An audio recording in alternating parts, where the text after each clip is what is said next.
Chers amis, bonjour, bienvenue dans cette petite vidéo où nous allons parler de la Covid-19. Comme je l'ai partagé déjà sur certains réseaux sociaux, ma famille et moi ont été atteints du variant Omicron de la Covid-19. Depuis le début, moi je suis quelqu'un qui fait très attention. J'ai jamais aimé rester à la maison, enfin les confinements purs et durs, c'était pas mon truc, mais même si je sortais, j'évitais les gens. Quand il y a des gens, par exemple, au parc qui viennent en groupe, moi j'invite toujours les enfants à changer de ligne pour éviter qu'on soit très proche des gens. Pendant les vacances, euh, depuis mars 2020, on était encore à Madagascar. Mais en rentrant à l'aéroport, j'étais tout le temps là en train de nettoyer la main des enfants, de désinfecter tout. C'est pareil à la maison. Je le fais souvent, je désinfecte. J'ai toujours des gels partout, dans mon sac à dos, dans mon sac de sport, dans la voiture, partout. En fait, il y a des masques presque partout. C'est très bizarre parce qu'on était au Danemark en juillet l'an dernier. Dans la ville, il n'y a personne qui met des masques et moi, j'étais toujours en masque. Et ma femme me disait, ben, c'est peut-être pas, ça fait très bizarre, non? Et tu es le seul. Bon, pour vous dire à quel point je fais très, très attention. Et j'étais encore à Madagascar il y a 3 semaines. Bon, des tests, je me fais tester, j'ai rencontré plein de gens parce que j'étais là pour le boulot, donc ça va de soi. J'ai participé et donné des formations, j'ai participé à plusieurs réunions avec toujours le même principe, protection, aération de la salle, enfin, prise de certains médicaments en guise de prévention. Enfin, je ne dis pas médicaments, mais c'est plus des choses pour renforcer le système immunitaire. Mais bon, voilà. Après tout ça, quand je voyais les chiffres en Allemagne il y a quelques semaines, il y a 3 4 semaines, on était à 70 000, je me suis plus ou moins préparé. Parce que comme on dit, on est avec des enfants, c'est très compliqué parfois, même si on fait attention, ce sont des enfants, il faut qu'ils vivent, qu'ils jouent, qu'ils se mettent un peu partout. La fille, la dernière, qui a 3 ans, elle met tout, elle suce le pouce. Donc c'est encore très compliqué parce qu'elle touche à tout.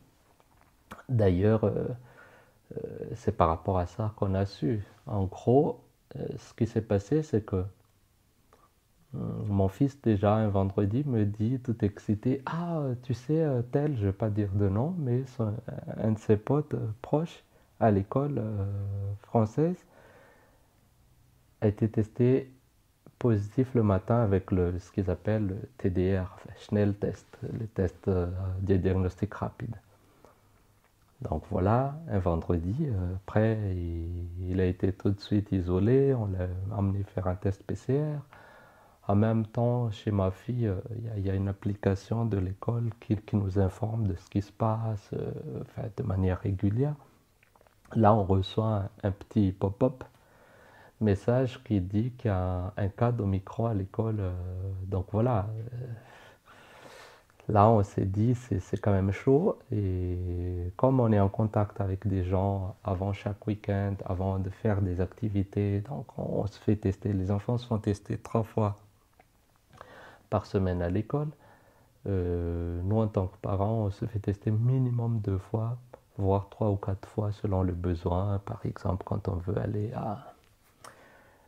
comment dire, dans une coiffure, il faut se faire tester. Quand on participe à une réunion où c'est un peu close et tout ça, se fait tester. Donc c'est un peu systématique. Donc voilà.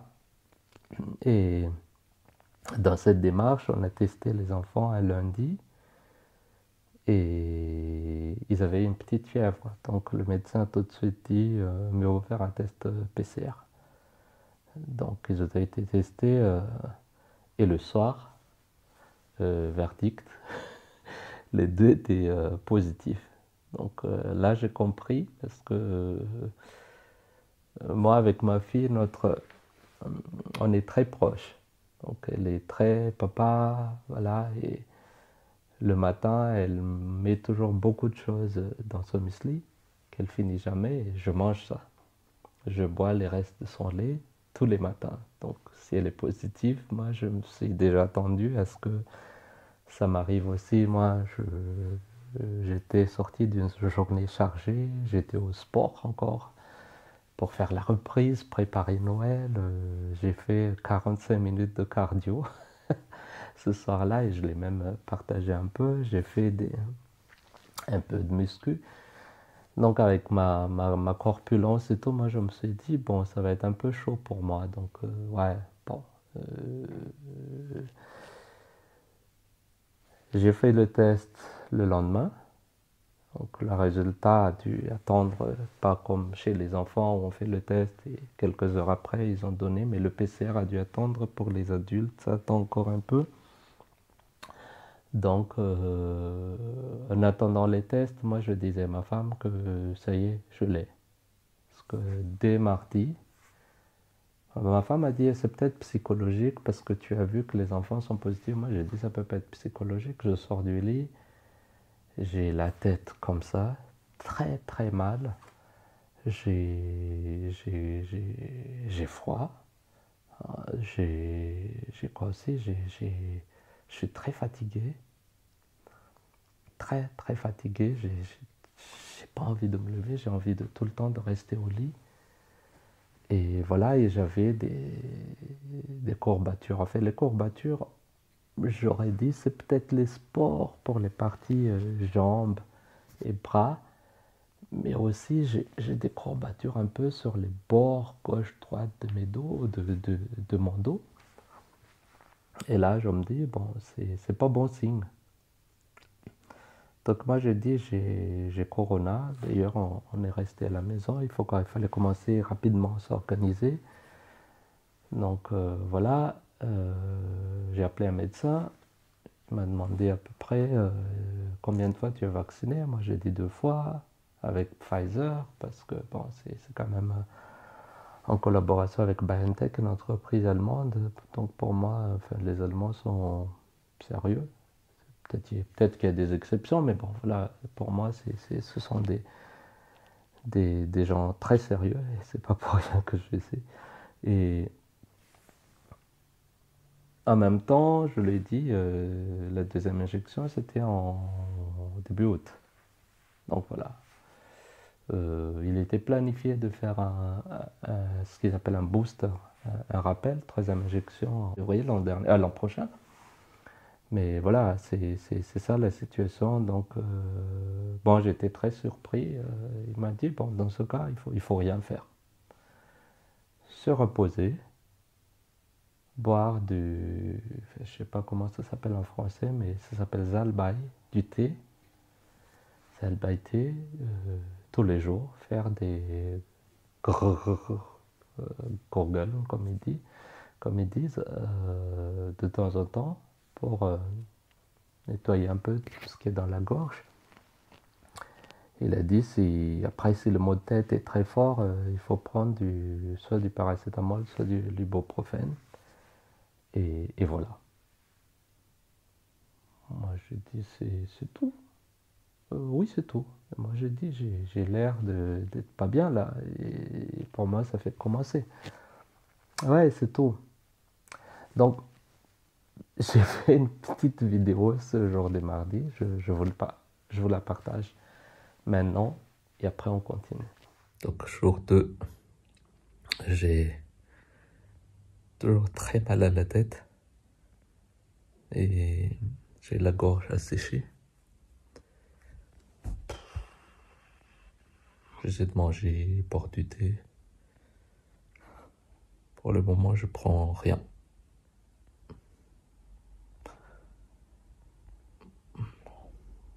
On verra comment ça évolue. Donc voilà mon état deuxième jour. Et Après, euh, le plus dur, c'est les deuxième, troisième et quatrième jour. Je pense le deuxième jour, c'est comme si ça augmente, fatigue, mais bon, le soir, c'est le pire parce que là, j'étais complètement KO. La journée, j'ai encore fait deux, trois choses avec les enfants. Et troisième jour, j'étais complètement au lit. Donc là, pour mes proches me connaissent, j'aime pas les médicaments. Je prends presque jamais de médicaments, sauf cas d'extrême urgence. Moi, je ne suis pas la personne qui a des pilules, enfin, des paracétamol ou des trucs, et dès qu'on a un mot de tête, je le prends. Moi, je dis quand on a un mot de tête, il y a forcément une raison. Donc, soit je me repose, soit j'essaie de beaucoup boire. Voilà, j'essaie toujours de trouver des parades pour éviter tout médicament. Mais bon, ce jour-là, le troisième jour, j'ai dû en prendre parce que je n'en pouvais plus. Mais après, j'avais aussi comme sentiment, quand j'ai pris le médicament le matin, je me suis endormi, j'ai transpiré comme pas possible. Et comme je me suis levé, j'avais qu'une envie, c'est de prendre de l'air frais. Et bon, j'étais un peu vivant pendant 1 heure, je vais dire, avoir ma forme. Et je suis quand même sorti dans la véranda. Allez, je vous partage une petite vidéo dessus. Troisième jour, le mot de tête est toujours très très intense. J'ai dû prendre des paracétamol ce matin. Et aussi j'en ai profité parce que moi je dis si je ne sors pas ça va me rendre dingue. Donc comme je suis en quarantaine, je peux pas sortir. Du coup je suis sur la véranda. Et c'est ici que j'essaie de prendre de l'air frais. Voilà. On verra avec le temps. Donc après ça, il y a le fameux quatrième jour où on commence à reprendre la forme. Et là, j'ai dit que enfin, le pire est passé. J'avais plus de douleur, les maux de tête sont partis, la fatigue est toujours là. Mais bon, j'ai pu commencer à me lever, mais bon, j'avais d'autres problèmes. J'ai le goût, mais c'est là où je commençais à perdre l'odorat. Et c'est pas très agréable. Enfin, j'ai tourné d'autres vidéos encore entre temps, donc je vous laisse voir par vous-même tout à l'heure. Mais voilà, moi, ce que j'aimerais juste dire, c'est que heureusement pour nous, en termes organisationnels, on essaie d'anticiper le tout. Parce que tout ce dont on a besoin dès le début de la semaine jusqu'à Noël, on les avait déjà, les cadeaux étaient déjà faits, l'arbre de Noël était déjà en place, on avait tout ce dont on a besoin pour manger dans le frigo, donc on était plus ou moins prêt comme quelqu'un qui va rentrer dans un bunker et tout bouclé, on peut survivre. Et bien évidemment, il y avait les amis aussi, les voisins qui nous ont aidés, qui nous ont quand même, parce que même si on a tout, il y a toujours des petits trucs. Par exemple, on n'avait pas de l'ibuprofène. Tout ce qu'on avait était déjà, quand on regarde les dates, tout est périmé. Donc il nous fallait ça, il nous fallait un thé, parce que je commençais à tousser au quatrième jour, et ça fait très très mal à la gorge. Et le médecin que j'ai rappelé a dit il faut boire du timian thé, donc thé de thym. Donc c'est ça que j'ai bu, et ça on n'en avait pas. Hein. Donc c'est les voisins qui ont acheté, les voisins m'ont donné des bonbons à sucer qui réchauffent la gorge. Donc voilà, on a tenu, bon, pour les enfants, rien.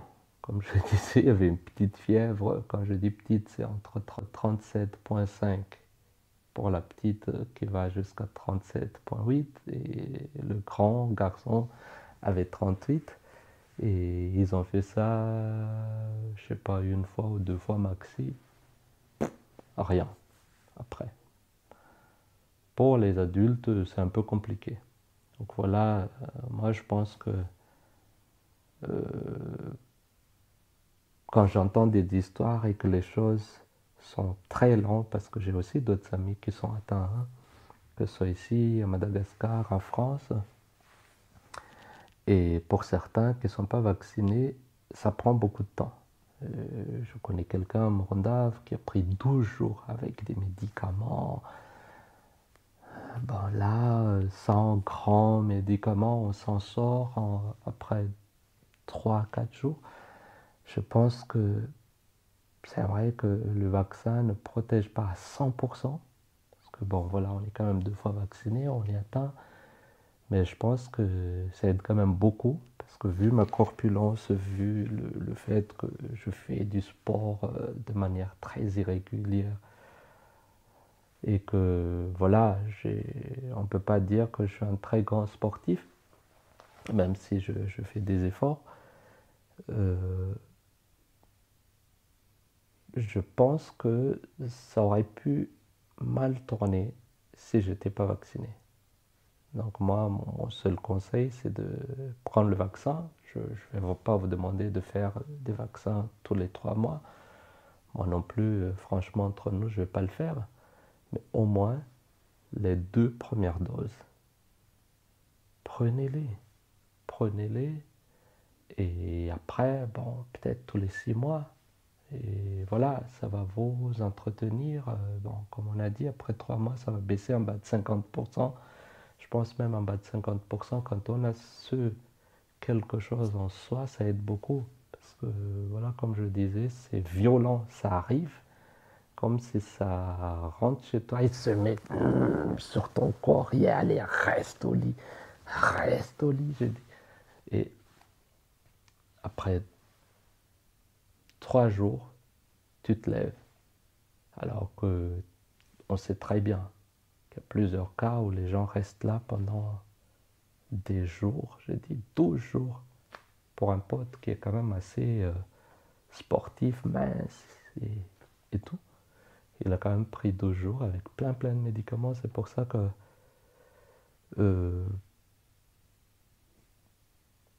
pour encore une fois, je pense qu'il n'y a pas à comparer à faire des études et tout ça. C'est le vaccin qui fait qu'on soit très vite sur pied. Donc voilà, je partage encore comment faire 4e jour. Je commençais à faire la vaisselle, une petite vidéo pour vous.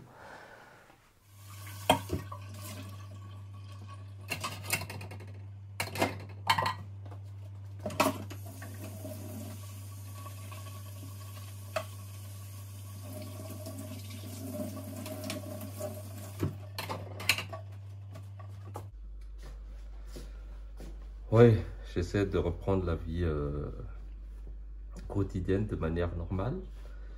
Mais comme Omicron est super contagieux, je dois non seulement garder tout le temps le masque pour faire protéger ma famille, mais en même temps se laver les mains avec du savon toutes les heures. Et après, un dernier vidéo pour, voilà, rappel. Je ne sais plus qu'est-ce que j'ai dit ce jour-là, mais sur ce, je vous dis à ciao et à très bientôt. Et prenez soin de vous. Au revoir. 4e jour, c'est un peu mitigé.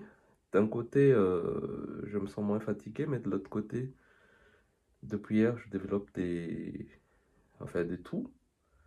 Et parfois, ça fait mal à la gorge. Je ne sais pas si c'est le fait d'avoir ce masque au sein permanent pour ne pas, comment dire, partager la Covid à tout le monde. On est le 24 décembre aujourd'hui, donc je vous souhaite quand même une très bonne fête de Noël, de passer euh, de très bons moments avec la famille, partager à manger, à boire.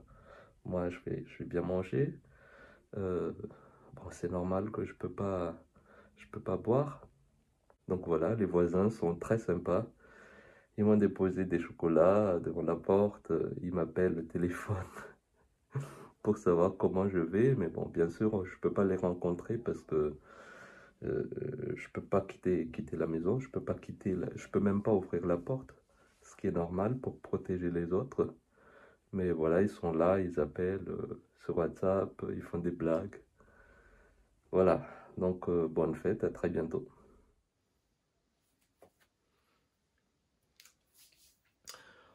On est le 25 décembre, cinquième jour de maladie pour moi. Bon, ça va mieux par ma voix. Je pense que si on m'écoute souvent, on ressent un changement quand même. C'est à cause de mes nez qui sont un peu bouchés à l'intérieur.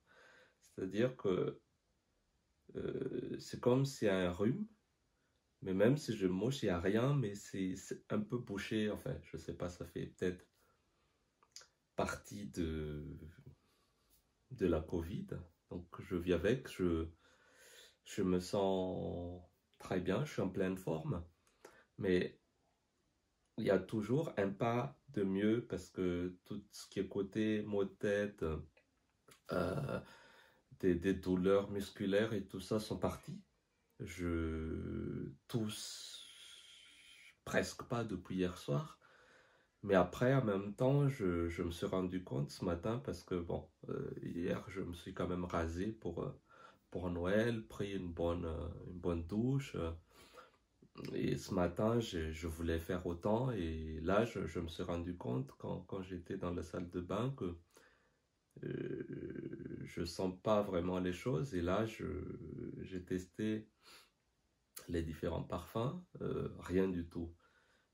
C'est désagréable. Le jour de Noël, quand tu vas faire la cuisine, c'est toujours compliqué quand tu sens pas les choses parce que, bon, faire la sauce et tout ça, ce qui fait plaisir quand on prépare, c'est aussi cette odeur déjà du mets qu'on prépare pendant le processus de préparation. Mais bon, bien évidemment, c'est pas l'essentiel. L'essentiel, c'est d'aller beaucoup mieux. Et moi, je suis content dessus et je cache pas, moi, je pense que les choses évoluent beaucoup parce que je suis quand même 2 fois vacciné. J'ose pas imaginer si j'aurais pas été vacciné, qu'est-ce que ça m'aurait donné. Donc voilà, je suis à la maison. C'est un peu désagréable, mais voilà quoi, je peux continuer à vivre avec ma famille. Bon, les deux petits supportent très bien la chose. Ils sont tous les deux positifs en même temps. Mon épouse est négative, c'est pour ça que même à la maison, je mets toujours le masque pour la protéger. Et voilà, je fais la vidéo pour aussi un peu partager le fait que même avec les vaccins, même avec tout ce qui se passe, c'est quand même assez violent et la restriction aussi est lourde en tant que personne. Vous voyez, il y a le soleil qui m'arrive en pleine gueule. Vous voyez ma tête, on est en plein hiver. La nuit, il fait -10. Et le jour, on est à 3 4 degrés. Là, il fait très, très beau derrière, dehors. Et nous, on ne peut pas mettre les pieds dehors pour protéger nos semblables, nos voisins, les autres, pour que le virus ne s'éparpille pas. C'est lourd. C'est comme ça pendant 15 jours. Moi, j'aurai la possibilité de sortir à partir du 2. J'ai parlé avec le ministère, enfin, ils appellent ça Gesundheitsamt, c'est-à-dire le service médical qui s'occupe du corona à Hambourg hier au téléphone. Bon, les Allemands sont les Allemands, tout est déjà organisé à l'avance. Ils m'ont déjà préparé, par exemple, mon donc certificat, ils appellent ça en Allemagne, c'est un peu le voilà, certificat de guérison que je pourrais utiliser pour faire d'autres choses, pour justifier que j'ai le corona à partir de 2 janvier. Donc voilà, ils anticipent. C'est un peu comme quand on fait l'examen du permis, ça m'a toujours étonné. Dès qu'on finit l'examen, quand on réussit, ils vous donnent directement le permis. C'est-à-dire que le permis est déjà là. Si vous réussissez l'examen, ils activent ça dans le système. Si vous réussissez pas, ils détruisent. C'est c'est une façon, c'est ça peut-être qui fait l'efficacité des Allemands aussi. On sort un peu du cadre de ce que je voulais dire aujourd'hui, mais voilà, malgré tout ça, je tiens quand même à vous souhaiter tous un très très joyeux Noël et voilà, à très bientôt. Au revoir.